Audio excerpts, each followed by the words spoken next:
Miss, ये अमाला क्या होता है? अमाला सीखने से पहले हमें हरफ जार के बारे में सीखना होगा, जो हम अपनी प्रेपोजिशंस यानी हरफ जार की पिछली क्लास में कर चुके हैं। मिस, अब ये हरफ जार क्या होता है? हरफ जार, उर्दू में हरफ जार वो लफ्ज़ है जो एक लफ्ज़ के हिसाब से दूसरे लफ्ज़ की जाए वुकू यानी पोजीशन का पता दे। यानी अगर कोई एक लफ्ज़ है उसके बाद जो दूसरा लफ्ज़ है उसके बीच का जो कनेक्शन होता है, यानी जगह जो होती है उसकी जो पोजीशन होती है उसका पता दे। मिसाल के तौर पर हमारे कुछ बुनियादी हरफ जार हैं जिसे हम बेसिक्स प्रेपोजिशंस कहते हैं।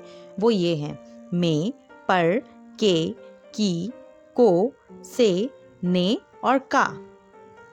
अब सीखते हैं अमाला क्या होता है। ऐसा इस्म जिसके आखिर में अलिफ या हे आता हो, मसलन घोड़ा या दरवाज़ा के बाद हरफ जार यानी जो हरफ जार लिखे हुए हैं में, पर, के, की, को, से, ने, का लगा दिया जाए तो उस इस्म में मौजूद अलिफ और हे को हटाकर बढ़िए लगा दिया जाता है। यानी घोड़ा है तो उसके आखिर में अलिफ आ रहा है तो हम अलिफ को हटाकर क्या लगा देंगे? बढ़िए लगा देंगे। और दरवाज़ा में आखिर में हे आ रहा है तो हम उस हे को हटाकर क्या लगाएंगे? बढ़िए लगाएंगे। कुछ मिसालों के ज़रिए सीखते हैं। मिसाल के तौर पर घोड़ा को चारा दो। अरे भाई, ये कौन सा जुमला हुआ? सही जुमला क्या होगा? घोड़े को चारा दो। कल हफ्ता का दिन था। ये कौन सा जुमला हुआ? सही जुमला क्या होगा?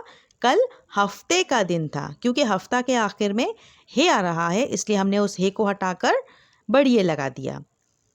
तीसरी मिसाल के ज़रिए सीखते हैं। ये बहुत फ़ायदा की बात है। ये जुमला गलत है। ये बहुत फ़ायदे की बात है।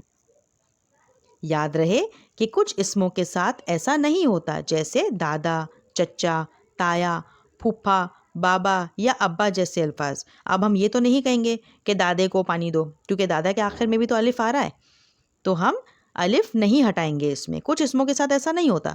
अब फूफा का फूफे तो नहीं हो जाएगा, अब्बा का अब्बे तो नहीं होगा, तो उसका जुमला वैसा का वैसा ही रहेगा। यानी दादा को पानी दो, यही सही जुमला रहेगा। ठीक है? हमारे चैनल को सब्सक्राइब ज़रूर करें और बेल के बटन को भी ज़रूर प्रेस करें।